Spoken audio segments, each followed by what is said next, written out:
టీమిండియాలో అత్యధికంగా సంపాదించే ఆటగాళ్ల జాబితాలో విరాట్ కోహ్లీ, రోహిత్ శర్మలు ముందు వరుసలో ఉంటారు. వారి తరువాతనే ఎవరైనా. వారు ప్రతి ఏటా మ్యాచ్ ఫీజులు, ఐపీఎల్ కాంట్రాక్టులు, బ్రాండ్ ప్రమోషన్స్తో కోట్లల్లో సంపాదిస్తారు. కానీ ఈ ఏడాది మ్యాచ్ ఫీజుల ద్వారా అత్యధికంగా సంపాదించిన వారిలో రోహిత్ కానీ, కోహ్లీ కానీ టాప్ ప్లేస్లో లేరు. రోహిత్, కోహ్లీలు టాప్లో లేకపోవడమేంటి? మరి మ్యాచ్ ఫీజుల ద్వారా అత్యధికంగా సంపాదించిన ఆటగాడెవరు అనుకుంటున్నారా? ఈ లిస్టులో టాప్లో నిలిచింది టీమిండియా స్పిన్నర్ కులదీప్ యాదవ్. కులదీప్ అత్యధికంగా పారితోషికం అందుకున్న జాబితాలో ఉండటమేంటని భావిస్తున్నారా? బీసీసీఐ అధికారిక ప్రకటన ప్రకారం భారత క్రికెటర్లు వన్డే ఓడిఐలలో ఒక్కో మ్యాచ్కి 6 లక్షల రూపాయలు సంపాదిస్తారు.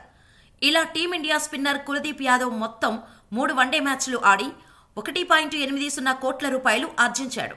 అలాగే ఈ ఏడాది అత్యధిక మ్యాచ్లు ఆడిన భారత క్రికెటర్గా నిలిచారు. కులదీప్ ఆడిన 30 మ్యాచ్ల్లో 49 వికెట్లు తీసి 2023లో అత్యధిక వన్డే వికెట్లు తీసిన బౌలర్గా కూడా నిలిచాడు.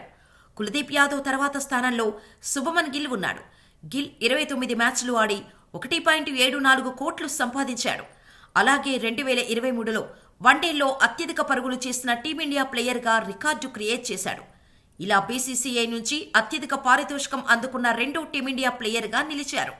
ఆ తర్వాత స్థానాల్లో రోహిత్ శర్మ, విరాట్ కోహ్లీ, కేఎల్ రాహుల్ ఉన్నారు. వీరు 27 మ్యాచ్లు ఆడారు. 2023లో ఓడిఐ మ్యాచ్ ఫీజు నుండి వీరు 1.62 కోట్ల రూపాయలు సంపాదించారు.